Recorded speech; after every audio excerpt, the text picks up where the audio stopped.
Hello and welcome to Southeastern 14's SEC Daily. I'm your host, Chris Lee, joined by my co-host, Blake Lovell. Today, we will break down the weekend's action in the SEC. What a weekend it was. We've got 3 unbeatens. We've got matchups to anticipate next week. We had offensive fireworks. We're going to get into that and all kinds of stuff. I think maybe go over some bowl projections. And as always, we're always looking for partners and sponsors. So if you're interested in that, please contact caroline.smith at southeastern14.com. Blake Lovell, crazy weekend of SEC football, especially crazy in Oxford. We got lots to talk about today. We've got big showdowns next week between Kentucky and Georgia. I got to see Missouri, one of the league's 3 unbeaten teams, in person this weekend. Was very impressed. What stood out to you the most this weekend, though? Well, I'll tell you what stood out. The fact is, we did a 50-something minute reaction video on Saturday night. And if you guys want to go back and watch that, kind of in addition to this, you can. I know about 10,000 or so of you have already done that. But yeah, I think you asked me the same question on that. And I think I touched on every single game somehow, some way. But I think that I said I thought Arkansas would play better against A&M. I wasn't shocked by Kentucky, Florida, because I told you earlier in the week I just thought Kentucky was the better team. I think LSU's defense was probably giving up that many points, even though we knew it was an issue coming into it. But I didn't think they'd give up 55, even though, again, there were some valid concerns there. I don't know. I think it's hard to pinpoint on a week like this because, in all honesty, I thought things went about as you would have expected in a lot of cases. I know some people may have been shocked that Auburn only lost by a touchdown to Georgia. But again, we talked about that in the preview on Friday going into it. Just said, look, these are 2 teams that, have not been crisp offensively the entire year. And defensively, though, Auburn's done some good things and all of that. So, yeah, I mean, you could probably go in a lot of directions, but I guess if I had to pick one, probably LSU giving up 55 points, but I'm not exactly stunned by it.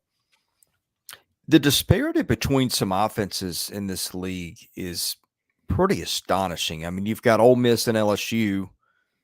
Neither could stop the other one. You've got Auburn, still can't throw the ball, although Auburn went to other means to keep that game with Georgia closer than I thought it would be, and probably closer than I thought it should have been. Kentucky, I know, won, but continues to have troubles in the passing game.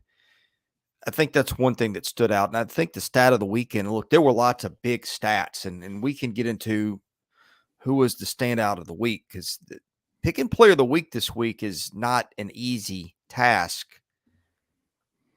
But I think the stat that still rings in my head is LSU giving up 706 yards to Ole Miss, which, by the way, if that hadn't been the case, then look, we've been talking about Ole Miss giving up 640 something to LSU or whatever it was. That just the numbers in that game, and I think the big thing that stands out, we knew we knew Ole Miss might struggle on defense, right? Lots of transfers.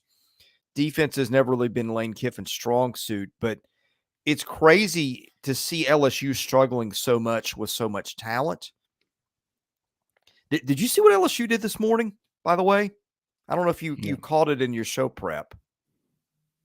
Yeah, you know all the loads of time I have to prep for this show, Right, Chris, in addition to the 837 things I'm doing. No, I did not. Well, I was kind of a jerk to set it up that way. I didn't need to be. But LSU has hired 82-year-old Pete Jenkins to come help with the defense, who was last a coach there in 2017. Hey, we got an 80-year-old as a president. We're going to have one as the next president. They can coach defense in this league too, right? Well, age is a better number. Yeah, I mean, again, there probably are some people that are just stunned by this. I was not, because I told you what the quote was. Brian Kelly's talked about it, just how young they are, in the secondary, and talked about the inexperience and people trying to do too much. And you combine all that together against a team that wanted to prove something offensively after sputtering out at Alabama. It was the perfect recipe for a not good performance for LSU's defense. And I don't think it was just about LSU defense, though. I think you just give a lot of credit to Ole Miss. I mean, Jackson Darts was humming it in there. Getting Trey Harris back was huge, and yeah. So I mean, it's a huge win for Ole Miss. Let's not discount that in any way, shape, or form, because you think about it, the SEC West is still pretty wide open, and fortunately for LSU, they were not the team we expected to be on the outside looking in right now, but they are. Yeah, you said youth. I didn't realize they were that young because I'm thinking, well, they got Zy Alexander, who's a transfer from Southeastern Louisiana. I guess he's just a junior, though. I'm looking, you got a lot of first and second year guys on that depth chart. Of course, they lost Greg Brooks Jr., their safety, to that horrible health situation. So, there's that, but still, it's LSU got a lot of talent. Shouldn't be that bad, right? Well, no, it shouldn't. I mean, we were talking about how good the defense could be coming into the season, but yeah, it's not panned out that way. And luckily for LSU, again, college football playoff hopes are out the window at this point. But I think luckily they got a good offense, and they'll be able to score with people. It's just are they going to be able to stop anybody? That's the real question. And huge game this week is Nick for Life comes in and says with the Battle of the Tigers in Columbia. Yes. So, well, I want to ask you, player of the week. You could go Jackson Dart, Ray Davis. You could go Jaden Daniels. Ray Davis was on my list. Brady Cook. Ray Davis. Okay, fair enough. I mean, come on. It's yeah. I think it's always one where it's easy to pick the quarterback, but when you have a running back who did that, he's my pick. How many weeks do we see a guy go 26 carries, 280 yards, and 3 touchdowns? So also had a over touchdown. 200 in the first half, just rushing. Yeah. So and also had a receiving touchdown. So it's I think it's definitely Ray Davis in my opinion. So that receiving score, it might have only been 9 yards, and I know the rushing stats get the attention. That receiving touchdown might have been his best play of the game. I mean, he just wheeled his way into the end zone through 3 defenders in that one, which is kind of his game. He's pretty good. Yeah, I mean, again, you think about the Kentucky offense right now, which has had some issues elsewhere without him, and I'm sure Vanderbilt fans are certainly thinking of what if he was still on that team and maybe how this season could look a little differently. But yeah, he's been something. And this was that game where, again, you look at the numbers, just remarkable performance. And now you build off that heading into a game against Georgia where I think it's pretty safe to say if we're going to make a bold prediction for week 6, I'm not going to pick Ray Davis to rush for 280 yards against Georgia, but he's going to have to be a big part of it, though. And I know we'll talk about this. You guys have already talked about it. The preview, by the way, guys, prediction video will go up today. It'll be this evening. And Chris, before we get back into the football stuff, can I just say something real quick? And boy, it's really going to, I know, not make some people happy who just want to talk about football for the entire, and I get it, but I got a bone to pick with 2 people right now. Okay. I got a bone to pick with Blaine Gilmer, and I got a bone to pick with Royal Payne, because these guys did not know that this morning, while I've been doing all my work over here, I've had something on in the background, and that is the Wrestle Dream pay-per-view from last night. Guys, I have not finished it yet, and you have just spoiled the finish that I did not know was coming. So, Chris, that's all I've got to say to those 2, but I have kicked them out of the chat, and we will continue with the football talk. I feel like wrestling's come up a lot recently.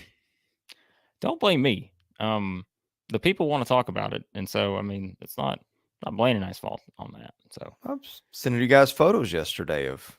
You did. We got a lot of wrestling fans in our audience. I mean, that's yes, and I'm at a sports card show going, who are these guys? Man, you were there with Jimmy Hart.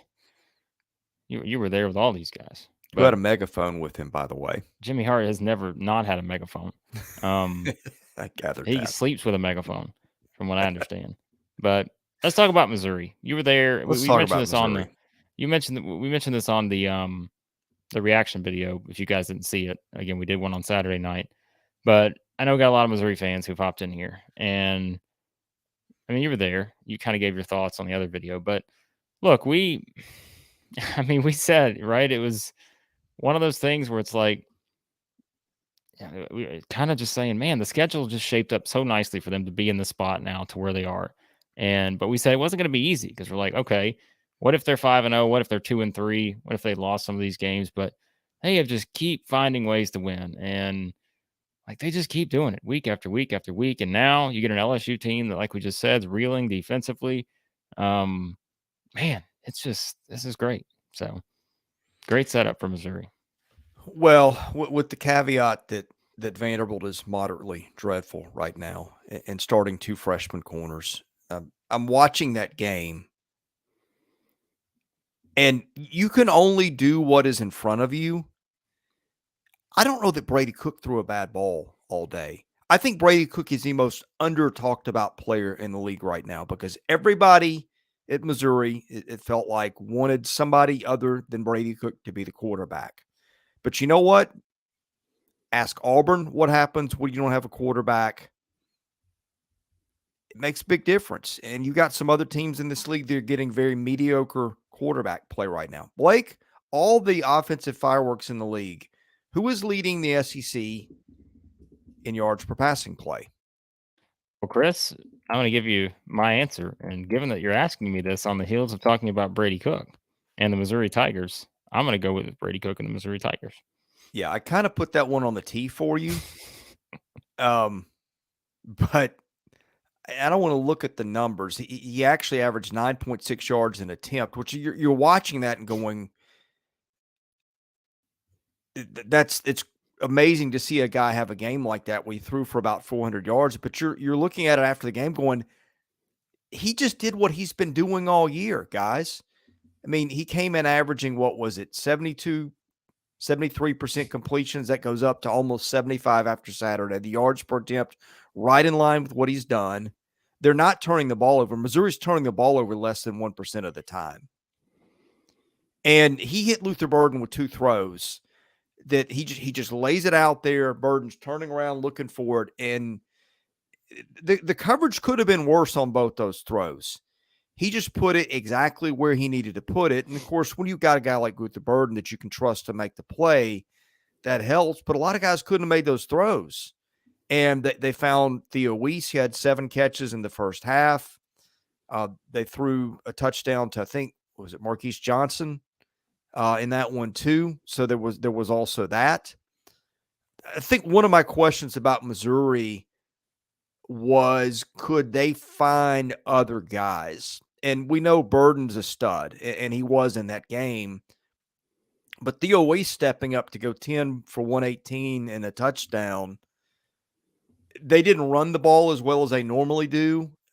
Schrader had kind of a mediocre game. I think Vanderbilt's plan was to kind of stop him from running. Nathaniel Pete wasn't great, had a couple of nice runs. I guess 12 for 71 is pretty good. Had a long of 19. I thought he had one big run that kind of padded those totals, but the stats aren't backing that up. I mean, look, all you can do is play against what's in front of you. I really like the way he's playing. And by the way, if you're LSU, I'm scared to death because all you got to do is is get the ball out there against LSU right now, and you're getting yards. And there's nobody in the league that's doing that better than Brady Cook, is putting it in a spot where either his guy's going to make a play or nobody's going to make a play. Yeah, I mean, look, if you're playing college fantasy football or something, I'd be stacking the lineup with Brady Cook and Luther Burden heading into that game this weekend. Maybe just, again, given what we saw against LSU, I just think there's a lot of potential for huge games for both. That's the path to victory probably, and then they're going to have to play well because I think the defense will be challenged, and we'll talk about this game as we go throughout the week. But LSU's offense is really good, and so it's going to be hard just to completely shut them down. So it will be a pretty. I'm excited for that matchup. And again, guys, Chris and Blaine have already done their preview prediction video on that one. It'll be up today. I think it goes up around 2 this afternoon Central Time, something like that. So yeah, you'll get an early look at our thoughts on that game. So be sure to check it out. Missouri did that without Darius Robinson too, who is maybe Missouri's best defender. I think there's a lot of guys that you could put in that category and make an argument for, but there was also that. I see Blaine's comment right now. He must not have heard what I said earlier. You're distracted by the wrestling talk, aren't well, you? it's Blaine's fault. I'm blaming Blaine. Blaine, I responded to this a few minutes ago and said I have not watched the full thing yet. So you and Royal Pain have been a royal pain for me here in the past 5 minutes because you have spoiled everything that I was waiting to watch here. But Chris, what do you think the line is? We're gonna play guess the line. I already know this, but I've been looking them up. I know you don't look at the lines that much on this, but what do you think the line is with LSU Missouri? Or have you already looked at it? I've already looked at it. It's okay. around 6, and I think 6.5. that is I think that's too much. I mean, maybe I'm overreacting because, like, if LSU, our narratives go based on who won a game. If LSU had won that game, we'd be talking about all the weapons LSU's got, and the defense would be a footnote is strong, but it would be more like, look what LSU did. Look at that offense. You can't stop them. Even as bad as their defense was, they still won the game. In fact, and so Ole Miss wins it in the last minute, and we're talking about something different. But anyway. Here's a question I got for you. And I don't know the answer to this right now. I'm sure I could find it. But on a neutral field right now, Missouri and Kentucky, set the line for me on a neutral field. Because remember, Missouri is a 6.5 point underdog at home against LSU. Kentucky is what is it? I think it's 15 now. Underdog. It's now 14.5. Wow. Okay. So it's moved down again. Kentucky's 14.5 point underdog at Georgia. So my gut is Kentucky by 2 or 3. That's what I would say. Yeah. I was going to say Kentucky by a field goal, I think would be the line on neutral field. I can tell you what SP Plus and FPI say if you give me just a moment. FPI would have Kentucky by about 1.5 points, and it would have, boy, that's a half-point game for SP Plus, which I think SP Plus might be the one that I like the best. The Sagarin has got it. Let's see. Well, let's just point this out real quick. Okay? Sagarin would have Kentucky by a point. Let's point this out. Remember, in the power rankings video, our power rankings will be up at about an hour. I did point out that we are looking at the potential for you want to call it bizarro world, whatever you want to call it. Missouri beats LSU next week. Kentucky does the unthinkable, wins at Georgia, sets up a clash for all the marbles October 14th in Lexington when Missouri goes to play Kentucky. The driver's seat, the college football playoff, it's all on the line in Lexington 12 days from now. So then you guys want to fully buy into that theory that could happen. Look, I mean, it's college football, man. We'll see. Okay, who would you take on a neutral field right now between those two teams? Who, Kentucky, Missouri? Uh-huh. Well, yeah, that's what I said. I think I would still set the line in Kentucky's favor, but no. I don't mean setting the line. I mean if you had to, yes.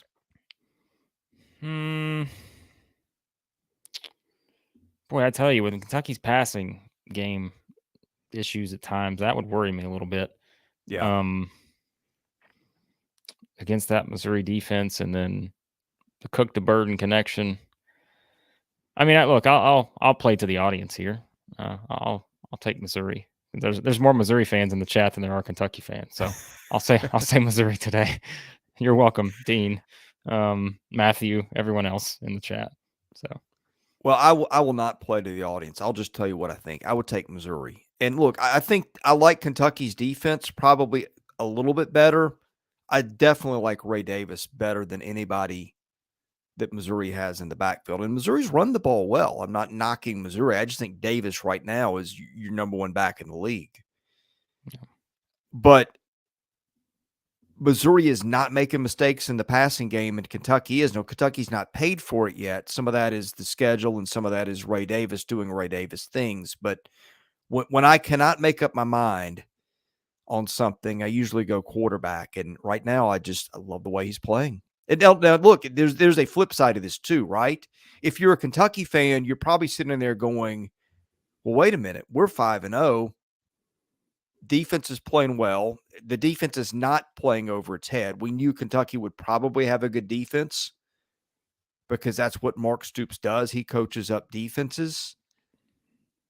I think we thought the strength of that offense would be Leary and those receivers, none of which are having a good year. I mean, when he's putting the ball on the mark, they're dropping it. So I think if you're a Kentucky fan, another way to look at it is going, hey, wait a minute. We're 5-0. Ray Davis is playing out of his mind, but he's a good back. It's not like he's not going to continue to be a good back. If we just get something from Leary and these guys quit dropping the ball, how good can we be? And I think that's a legitimate point of view too. Yeah, for sure. All right, guys, keep the comments coming as always. If you want to sponsor or advertise on the show, you can do that. caroline.smith at southeastern14.com. Be sure to reach out there and also support our friends at CHOMPS. You guys know in the description, click on that link if you want to try out CHOMPS, a great protein snack for you guys. SC14 is the code, 15% off. Check out our friends at CHOMPS on that. All right, Chris, let's wrap up some week 5 reaction here. By the way, if you guys wonder why we don't get into every single game, because like we said earlier, we did do a full sort of reaction video on Saturday night after the games with Blaine as well. So I guess, to run through these quickly, Chris, A&M Arkansas. I mean, I told you, I just thought that game's always weird. It seems we said that going into the thing, but yeah, I mean, I thought Arkansas would play better, and A&M just looks like they look pretty good right now. Max Johnson stepping in. Moss ran it well in that game. The wide receiver group, we've been talking about it all season. Defense is playing well. Yeah, I mean, there's a lot to like about A&M heading into this game against Alabama. I'm glad you brought up Arkansas. Arkansas has got the lowest per play average on offense of anybody in the league. And that includes, and I get that, okay, you just played A&M. That's one of the league's better defenses, but you played LSU the week before, which was awful defensively right now. You played Kent State. You played Western Carolina. The Rocket Sanders thing just isn't working out. I'm guessing he's not fully himself. I think that Arkansas, I don't think had an offensive touchdown in that game, did it? I'll look it up. You always ask me the questions. I think you're right. Yeah. They had it at the end. They had it at the end. Yeah. Because Okay. Armstrong caught the touchdown. Yeah. Okay. Sorry. Well, point is they weren't very good offensively. 353 left. They had 200 something total yards in that one. Not ideal. A&M's pretty good. No, they didn't even get to 200. I'm sorry. They got to 174. Yeah, I don't know. And now the injuries are piling up on defense too, with McGlothern out. Their star freshman tight end Luke Haas broke his collarbone. That one is boy. And you get Ole Miss next. You don't just get Ole Miss next. Yeah. Keep going. Then you get Alabama. Yeah. Which that might be another under covered storyline. And that was the late game. And I went to bed midway through the fourth quarter with that one in hand for Alabama. But Bama's defense has shown up recently, Blake.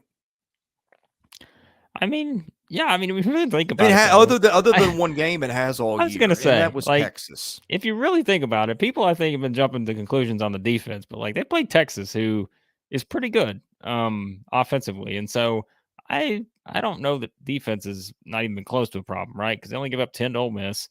Even the game in South Florida, which was just impossible to kind of get through, they gave up a field goal. MTSU scored 7 against them, and then they just took it to Mississippi State. So I don't think we've had a lot of questions about the defense from Alabama, but guess what helps the defense is when the offense plays well.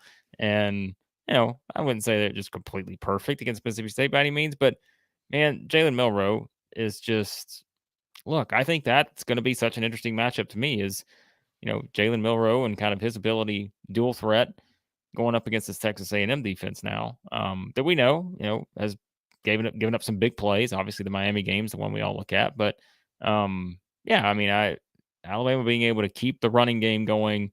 Obviously, McClellan's been involved in that, but I think Alabama, that to me was the kind of performance coming off the Ole Miss game, which that was the one we'd been waiting on to say, all right, this is the kind of performance you want to see. Can they do enough to beat a high-scoring offensive team? Defense took care of business.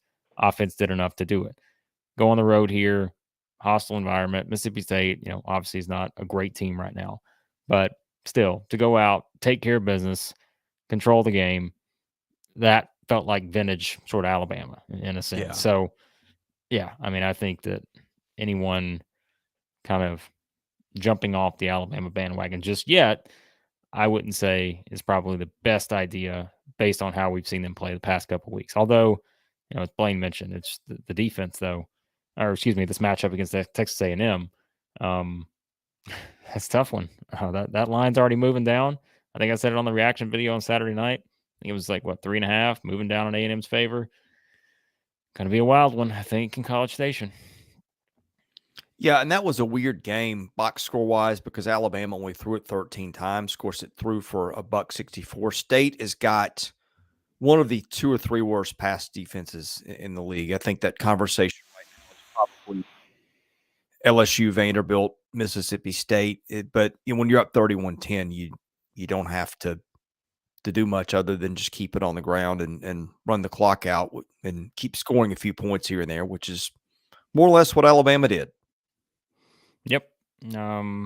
They did. So let's run through a couple of any more thoughts. We did kind of, we touched on Georgia and Auburn quite a bit in the reaction video on Saturday, but any additional thoughts coming out of that? I mean, to me, it was I thought this would be I bet on Auburn plus the 14.5 or whatever. I thought this would be a grind for Georgia, just given slow starts for both teams all season. We brought up the stat, first quarter points. These two teams just do not score a lot of points in the first quarter. So if you're Auburn, get off to a good start, which is what Missouri and South Carolina did, in the 2 scary games that maybe Georgia's had over the past couple of years.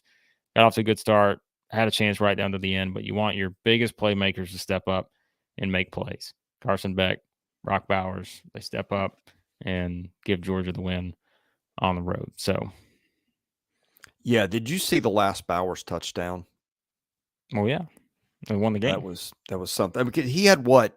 He had 170 something receiving yards. Let me check. 157, and I think almost all those were in the last quarter and a half. So basically, game on the line, he steps up and wins it, which is no surprise because Brock Bowers is, in my mind, the best tight end I've ever seen in the SEC. Pretty fantastic. He is. Auburn's passing game. Do we have any this year? Is it six straight without a quarterback throwing for 100 or more? And look, that game, even the rushing stats, you still had a chance to beat the 2-time defending national champion. So yeah, I mean, look, take Peyton Thorne's run out of it. They're under 250 yards, and they didn't get to. They got just above 300, which I get that's part of it, but that was kind of a missed assignment or something. You don't see guys running free for that long against Georgia very often. So, yeah. I mean, I think Hugh Freeze is doing a pretty interesting job down there because Auburn can't move the ball for much, but that defense has gotten a lot better in his first year. Yeah. We touched on Ole Miss LSU quite a bit already. Tennessee, South Carolina. We mentioned this in the power rankings video that'll go up in a little while, but South Carolina certainly has its issues. Nice time to get a bye, I think, for South Carolina after the start. I mean, like we talked about schedule wise, right? North Carolina, Georgia, Tennessee. That's a tough stretch of games to start the season. Get a break now. I guess the question becomes Tennessee. Like where do we stand on the balls at this point? I told you in the power rankings video, I think they're starting to figure some things out. And it seems like just in the Heupel era so far, which they, beyond that first season, haven't lost a ton of games in the last couple to this point. But they always seem to, when they have one of those games where they don't play well or a very disappointing game, they always seem to find a lot of momentum after those games. They seem to fix those issues, figure some things out. That's just been the trend under Josh Heupel. They've done it the past couple of weeks now. Schedule gets tougher from here, though, right? Like this is where, and we pointed this out too, think about the rest of the slate. If you take out the final game against Vanderbilt, the 5 SEC games left minus the Vanderbilt game for Tennessee, A&M at home, at Alabama, at Kentucky, at Missouri, home against Georgia. Brutal slate. for the Vols. So yeah, I don't know if there's a team in the country with a tougher, no what's that, chance. a 5-game slate than what Tennessee's got coming up after the bye. But if Brady Cook is the most under talked about storyline on offense, I think, Blake, it's Tennessee's defense on the other side. Tennessee's leading the league in sacks. We kind of called that one out ahead of time. I did not think the matchup was ripe for South Carolina to go in and get another upset, A, because of what happened last year, and Tennessee would remember that, B, because it was at home, C, because Tennessee can really get after you and get a lot of stops for loss. And look, that's been an issue for South Carolina since the opener, and just not a big margin of error for the Gamecocks there with Juice Wells out and probably not coming back. And I just felt like it all kind of came together like that in Knoxville, where Tennessee, and I guess that was a 7-point game at halftime, but it never really felt to me like Tennessee was going to lose that game. Yeah, I agree. So yeah, that was kind of the biggest stuff from week 5. I think just in terms of, what stood out the most in all these different games. And again, we mentioned some of the others early when we were talking about Missouri and Kentucky and Ole Miss and such. So pretty wild, I think, the state of where the SEC is at right now as we continue to move into it. And by the way, Chris, the SEC did release its awards for the week. Okay. And yeah, I mean, it was what Jackson Dart, Ray Davis, co-offensive players of the week. Interesting. So there you go. Which I'm not stunned by that. I mean, that would have probably been the top 2 choices, right? So, yeah. Now, this is the first time I've got to say we've had this comment, and I'm all for it. Okay, an AI, like, is there a way all three of us, me, you, and Blaine, could AI ourselves? Is that possible? And we can just, do like a spinoff show. You get the usual Southeastern 14 shows every day here on the channel. And by the way, if you want those, you got to hit the subscribe button, hit the like button to do that. We get the SEC Football Daily, and then we get the SEC Football Daily AI edition. I think it's a good idea. Blaine, you can weigh in if you would like to, but I don't think it's bad at all. So I'm fine with that. I'd sleep more.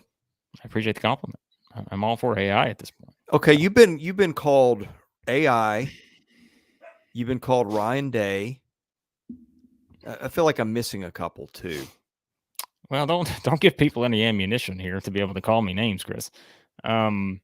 So yeah, I mean, there's quite a few, but I'll tell you who these people should be calling, Chris, and that is one of our sponsors here at Southeastern 14.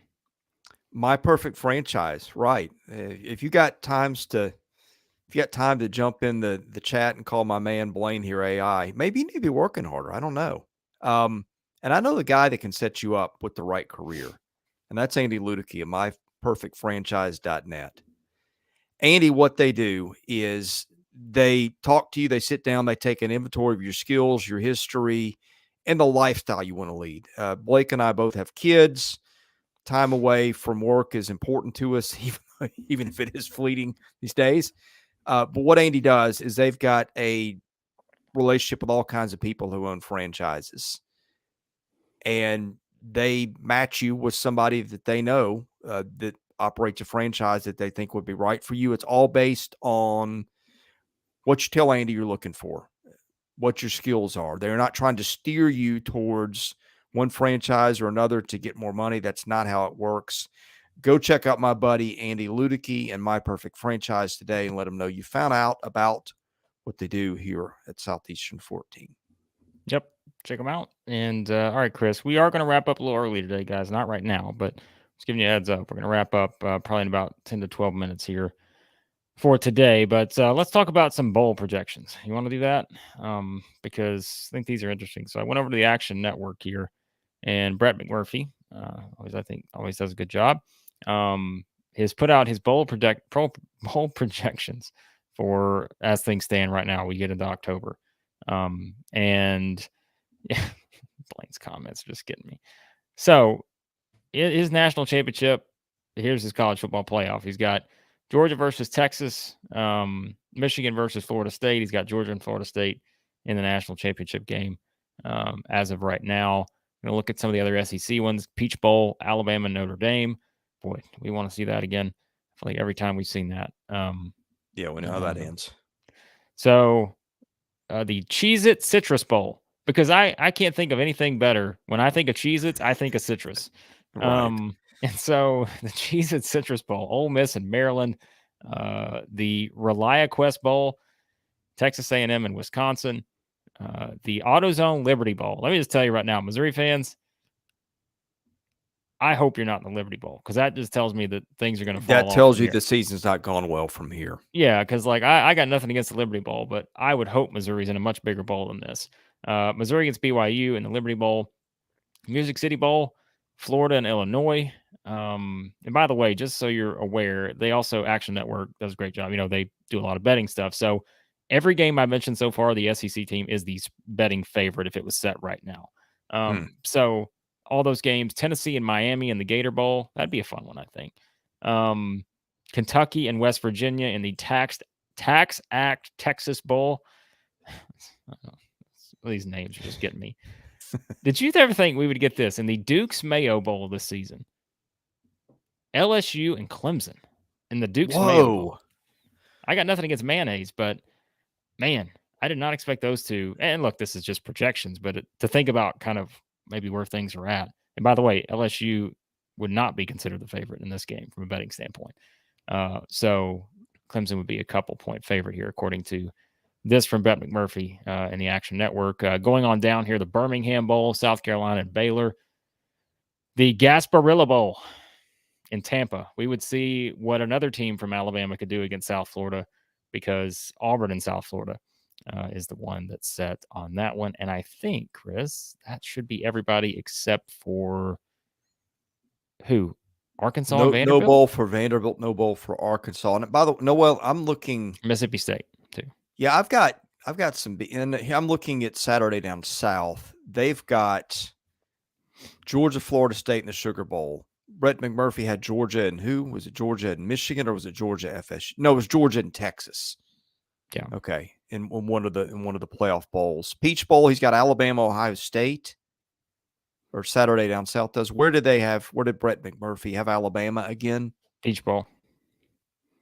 Notre Dame. State not Ohio, that's right. Ohio State not making the playoff, and Saturday down souths. Yeah.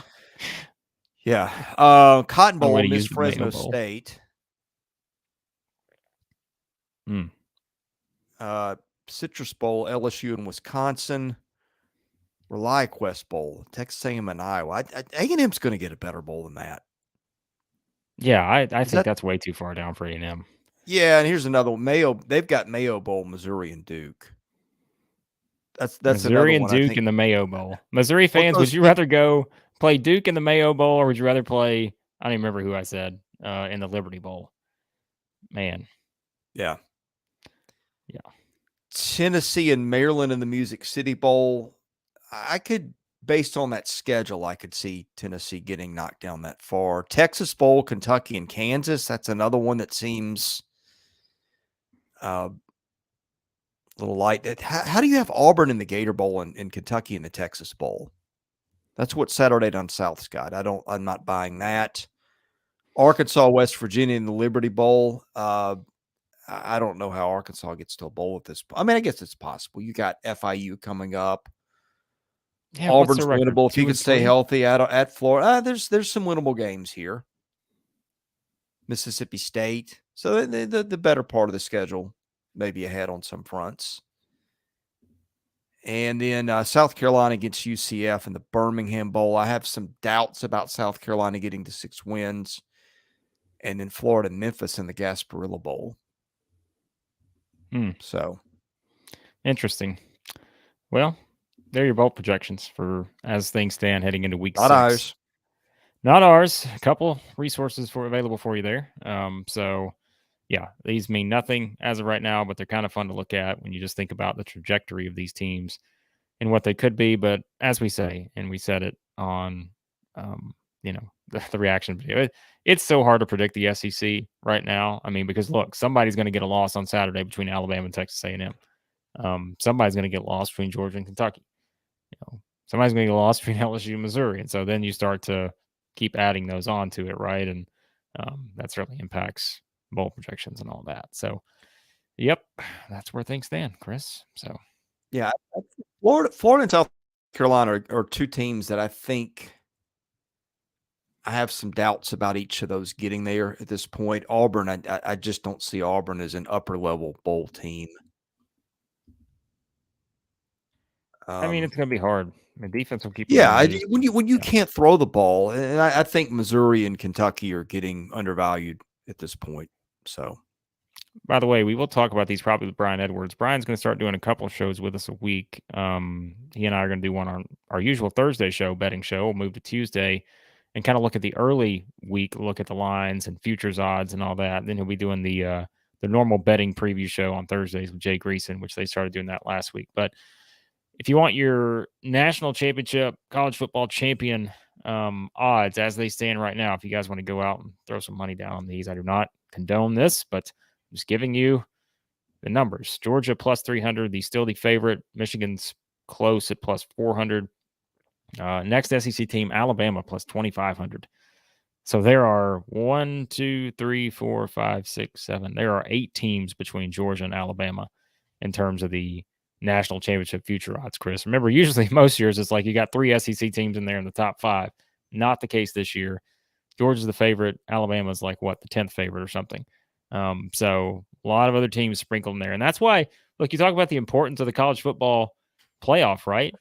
I mean, you start to look at this and like a slip up from Georgia, slip up from Alabama, A&M slips up. I mean, which is all possible based on the schedules. We mentioned Tennessee's schedule. It's brutal. A&M is the next one after Alabama. A&M plus 12,000, Tennessee plus 12,000, Ole Miss plus 12,000, LSU plus 15,000. Please do not bet on that right now. I got nothing against LSU, but I have a hard time saying that they're a better favorite even than Kentucky right now, which has the same odds. Yeah. So yeah, I mean, it's just Missouri fans, by the way, plus 25,000. So for you at the moment. But yeah, I mean, it's like you think about the SEC's college football playoff spot. It's very interesting to think about, a Georgia slip up, or it just doesn't seem like this is one of those years. I'd say it's definitely not one of those years where you're going to get 2 teams in. It's going to be interesting to see how it plays out. So, Blake, we're not big poll guys, but it's a good point, Andrew. Just got to say, this is a good point, but I don't know. I think this year it's going to be a little tougher, just given the schedule. But we'll see. You're right. I don't think LSU gave up 700 yards in a game last year either. Well, it's probably true. I don't know. Well, we're not big poll guys, but I got some beefs with the polls this week. Uh-oh. Neither the coaches nor the AP put Texas A&M in the top 25. How's Texas A&M not a top 25 in the country team right now? Well, you know my thoughts on the AP poll. I don't need to repeat them, but yeah, they'd be a top 25 team in my eyes. But well, the coaches too. Georgia got 59 of the 65 votes. That seems a little much. Texas only got 1 vote for number 1 by the coaches. There are 3 in the AP poll where they got 10 votes. Let's see some other things that stand out. Missouri and Kentucky, they're at 20 and 21 in the AP poll. They are 20 and 22 in the coaches poll. LSU still ranked at 23. And I guess that's defensible, but I wouldn't put LSU in over A&M for sure. Yeah, I don't know. Some things I don't get here. Well, they're the polls. They're the bowl projections. There's some reaction to week 5. But guys, anything else? We are wrapping up here in a couple minutes. We're going to wrap up a little early today because we did do a pretty long, lengthy reaction video. Blaine's got his morning report up too with plenty of reaction. So check all that out. And as we said, prediction videos coming as well as the power rankings. So super chats, if you want to throw any of those in here the next couple minutes, we're going to hop off here shortly. But again, super chats help the channel. You can also join the It Just Means More tier. All of that's $3.99 a month. You can join it, and that is basically a donation to the channel to help us do more of these live streams for you, do more videos for you. We definitely need those here as we move forward to be able to keep doing all these videos for you guys. So anything you can do to help would be great. And again, caroline.smith at southeastern14.com. Reach out to her if you want to advertise or sponsor on the channel. But Chris, unless we get anything thrown in here, super chat wise or anything, we will wrap up here shortly. No, I want to throw one comment on the board. I was off the screen, so you might have put this up and I missed it, but I like this one. Well, yeah. That wouldn't be if you did your bowl power rankings in terms of like viewers guide. My guess is that one wouldn't be very high on a lot of people's lists. How would it compare to the Kentucky Iowa one last year? Right? Oh my Remember that goodness, was one that'd be similar. that should have Basically, been everyone's just saying every SEC team stay away from Iowa in a bowl game. So the Music City Bowl last year should have been shot and put out of its misery for that game. My goodness. That's a little harsh, but maybe not. Okay, parting thoughts, Blake. Anything else we need to get to? No, got a lot of stuff coming this week as usual, guys. So hit that subscribe button, hit the like button. Don't spoil important wrestling news for others. That's my life tip of the day. I'm just joking with you guys. I mean, I knew it was going to happen, but I just haven't seen it yet. So I don't know how it happened. So I appreciate Royal Pain and Blaine for at least confirming what I thought was going to happen. But we'll continue. I'll give you my thoughts, Chris, tomorrow on Edge's AEW debut because I know you've really been waiting on that. So you know me. But you know what I am waiting on? What do we got coming up in a week? Oh yeah, we are starting our daily SEC basketball show. So yeah, in addition to this, so yeah, we got a basketball and football show. So yeah, it's gonna be a lot of fun, and we've already got a couple of our basketball previews up, so you can check those out. Tennessee, Arkansas, Kentucky. We've already recorded our Auburn one, so I don't know if our man Donovan's out there, but that one will go up on Tuesday. And Max and I will be recording several more this week. I think Missouri will be one we're recording this week, Alabama, and one other one that I can't remember off the top of my head. So yeah, if you like basketball, we got all that coming too. All right. Thanks to everybody for watching today. We got to depart a little bit early, but we appreciate you being here. We appreciate you in the comments. We'll be back at it at 11 Central tomorrow as we're every day. For Blake Lovell, I'm Chris Lee. We are the SEC Daily at Southeastern 14. God bless you all. Thanks for watching. We'll see you again Tuesday.